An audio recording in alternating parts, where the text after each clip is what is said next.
স্বামী যখন স্ত্রীকে রেখে বিদেশ ভ্রমণে যাবে তার কিছুক্ষণ আগ মুহূর্ত। স্ত্রী বলল, আপনি এই জায়গায় বসেন, আপনি কি কিছু খেয়েছেন? তখন স্বামী বলল, না আমি এখনও কিছু খাইনি। তখন স্ত্রী বলল, আপনি নাকি বিদেশ যাবেন, কবে যাবেন? তখন স্বামী বলল, আমি যাব, কিছুক্ষণের মধ্যেই আমি বিদেশ চলে যাব। আমার একটা ফোন আসবে ঢাকা থেকে, ফোনটা এলেই আমি রওনা দিব। তৎক্ষণাৎ স্বামীর কাছে একটা ফোন এলো এবং সে বলল, হ্যাঁ আমি বাড়ি থেকে বের হচ্ছি। এই বলে স্বামী ফোন কেটে দিল এবং স্ত্রীকে বলল, আমি বিদেশ চলে যাচ্ছি, তুমি বাবার দেখাশোনা করো। তখন সে তার বাবাকে ডাকলো, বলল যে, বাবা এদিকে একটু শুনে যাও। তখন তার বাবা এসে বলল, কি হয়েছে বাবা, বলো। সে তখন বলল, বাবা আমার তো বিদেশ যাওয়ার সময় হয়েছে, ঢাকা থেকে ফোন এসেছিল, তুমি তোমার বৌমাকে দেখে রেখো। সেই বলে এই কথা বলে ছেলে কান্না করে দিল এবং বাবা তাকে মাথায় হাত বুলিয়ে বলল, বাবা কান্না করো না, আমার দোয়া সব সময় তোমার সাথেই থাকবে, আর নিজের পায়ে দাঁড়াতে হলে একটু একটু পরিশ্রম করতেই হবে। বলতেই ছেলে বাবাকে জড়িয়ে ধরে আরও কান্না করতে লাগলো। তখন ছেলে বলল, বাবা আমি চলে যাচ্ছি। স্বামী তার স্ত্রী ও বাবাকে বলল, হাতে আমার সময় কম। তখন সে স্ত্রীর দিকে এক নজর তাকিয়ে শেষ বিদায় জানালো। তখন সে চলে যেতে লাগলো এবং পিছন থেকে তার বাবা ডাক দিল যে, বাবা একটু শোনো, আমি কিছুদিন যাবৎ দেখতেছি একটা ছেলে বৌমার সঙ্গে দেখা করতে আসে। তখন ছেলে বলল, তুমি কি বলছো এসব বাবা, তোমার বৌমা এরকম হতেই পারে না। তাও তুমি যখন বলছো তাহলে আমি আজ বিদেশ যাব না, আমি আজ তাহলে আমার বন্ধুর বাসায় যাব, আর যখন ওই ছেলেটি আসবে তুমি আমাকে কল করে জানাবা। কিছুক্ষণ পর স্ত্রী তার সেই প্রেমিককে ফোন দিল এবং ফোন দিয়ে বলল, আজ উনি বিদেশ চলে গেছে, তুমি আসো, আজ দুজনে মিলে অনেক মজা করব, আর তুমি একটু তাড়াতাড়ি এসো। এই বলেই সে ফোনটি কেটে দিল। অপর পাশ থেকে তার প্রেমিক বলল, তুমি 5 মিনিট অপেক্ষা করো, আমি যাচ্ছি। তখনই দেখা গেল যে সেই ঘরের সামনে তার প্রেমিক এসে হাজির এবং সে দরজা খটখট করছে। তখন প্রবাসীর স্ত্রী দরজাটি খুলে দিল এবং তার প্রেমিক বলল যে সে কি চলে গেছে? বলল, হ্যাঁ, তাহলে আমি দরজাটা লাগিয়ে দিয়ে যাচ্ছি, তুমি যাও। এই বলেই প্রবাসীর স্ত্রী খাটে উঠল এবং সে বলল, তাড়াতাড়ি এসো, বাবা আগে থেকেই আমাদেরকে সন্দেহ করে, আর বাবা কিন্তু বাড়িতেই আছে।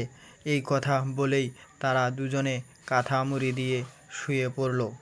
যেমন সন্দেহ তেমন কাজ। বাবা তখনই তার ছেলেকে ফোন দিল আর সে বলল যে, বাবা তুমি কোথায়, তাড়াতাড়ি চলে এসো, ছেলেটি আর বৌমা বাড়িতে আছে। সেই বলে সে ফোন কেটে দিল। তখন তার ছেলে বলল, হ্যাঁ বাবা আমি আসছি। তখনই প্রবাসী ছেলেটি আগাতে লাগলো এবং বাবাও আগাতে লাগলো। তখনই দুজন দুজনার সাথে দেখা হলো। তখন ছেলেটি বলল, বাবা কথাটা কি বাস্তব? তখন বাবা বলল, হ্যাঁ বাবা বাস্তব। তখনই তারা দুজন ঘরের দিকে রওনা দিল। তখন তারা দরজার সামনে দেখল এক জোড়া জুতা। তখনই আরও সেই প্রবাসী ছেলেটির সন্দেহ গভীর হতে লাগলো। তখন সে বাবাকে বলল, বাবা তুমি চুপ করো। তখন প্রবাসী ছেলেটি তখন সে দরজায় হাত বাড়িয়ে খটখট করতে লাগলো। অপর পাশ থেকে প্রবাসীর স্ত্রী চমকে উঠল এবং তার প্রেমিককে বলল, কে যেন এসেছে, তুমি এখনই খাটের নিচে লুকিয়ে পড়ো। তখন তার প্রেমিক খাটের নিচে লুকিয়ে পড়ল। এই কথা বলেই সে দরজার দিকে আগাতে লাগলো। তার অনেক ভয় লাগছে। তখন সে দরজা খুলে দেখল যে তার স্বামী এবং তার শ্বশুর মশাই। তখন সে তার স্বামীকে বলল যে, তুমি এখনও বিদেশ যাওনি? স্বামী বলল, না এখনও যায়নি। তখন তারা দুজনেই আবার ঘরের ভিতরে এলো। ঘরের ভিতরে আসতেই ছেলে তার বাবাকে বলল, বাবা তুমি এখানে বসো। তখন স্বামী ও স্ত্রী তারা পাশাপাশি বসলো। বসতেই তার স্বামী ফ্যানের সুইচটি অন করলো এবং তাকে বলল, লাইট অফ কেন? সে বলল, আমি ঘরে ঘুমাচ্ছিলাম। তখন সে ঘরের লাইটটি অন করলো এবং সে মনে মনে ভাবতে লাগলো, বাবার কথাটাই কি ঠিক নাকি সে ভুল বলল। তখন সে এসব ভাবনা চিন্তা বাদ দিয়ে আবারও তার স্ত্রীর সাথে গল্প করতে লাগলো। তখনই তার নজর গেল একটা হেডফোনে। তখন সে তার স্ত্রীকে জিজ্ঞাসা করলো, এই হেডফোনটা কার? স্ত্রী ঘাবড়াতে ঘাবড়াতে বলল, আমি জানি না এই হেডফোনটা কার, হয়তোবা তুমি রেখে গেছো। তখন সে বলল যে, আমি তো এরকম কোনো হেডফোন কিনিনি। তখন স্ত্রী বলল, তুমি মনে করে দেখো। তখন তার সন্দেহ আরও গভীর হতে লাগলো। স্বামী তখন বলল যে আমি একটু বাইরের দিকে যাব। তখন স্বামী বলল যে আমার এরকম যে আরও একটা গেঞ্জি ছিল, তুমি ওই গেঞ্জিটা আমার বের করে দাও। তখন স্বামী বলল যে আমার যে জুতাগুলো ছিল এইগুলো কোথায়, হয়তোবা খাটের নিচে রাখছি। তখনই সে খাটের নিচে খুঁজতে যাবে, তখনই তার স্ত্রী তাকে বাধা দিল এবং সে বলল যে তোমার জুতাগুলো এখানে নেই, তুমি অন্য জায়গায় দেখো। তখন সে আবার খাটের অন্য সাইডে খুঁজতে গেল। তখন সে বলল জুতাগুলো তো এখানেও নেই, আমার মনে হয় খাটের নিচে আছে। তখন তার স্ত্রী তাকে ধাক্কা দিয়ে বলল তোমার জুতাগুলো এখানে নেই, আর যদিও এখানে থাকে আমি তাহলে তোমাকে খুঁজে বের করে দেব। তখন স্বামীর সন্দেহ আরও গভীর হতে লাগলো। তখন সে তার স্ত্রীর কথা না শুনে খাটের নিচে তার মোবাইলের টর্চ জ্বালিয়ে দেখতে লাগলো। তখন সে দেখতে পেল তার স্ত্রীর প্রেমিক এখানে। তখন সে তার বাবাকে বলল, বাবা তোমার সন্দেহই ঠিক, এই দেখো ওখানে ওই ছেলেটি। তখন তার বাবা বলল ছেলেটিকে, এই তোর বাড়ি কোথায়, তুই তাড়াতাড়ি বাইরে আয়, তোকে আমি দেখে নেব। তখন ছেলেটি ভয়ে ভয়ে সেখান থেকে বের হলো। বের হতেই প্রবাসী ছেলেটি তাকে ধাক্কা দিয়ে খাটের ওপর বসালো।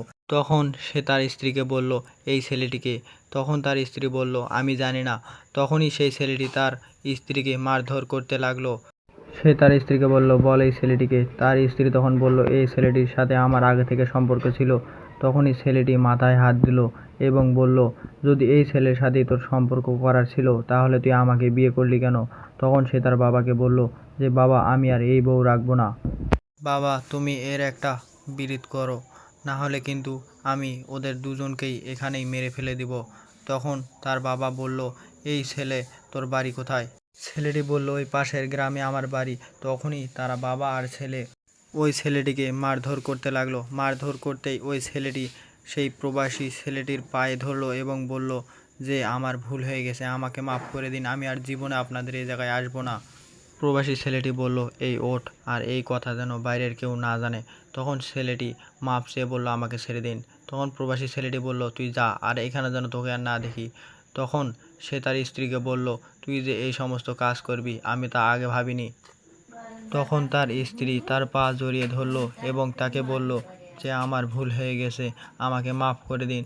তখন সেই ছেলেটির মাথা গরম হয়ে গেল এবং সে এদিকে ওদিকে লাঠি খুঁজতে লাগলো।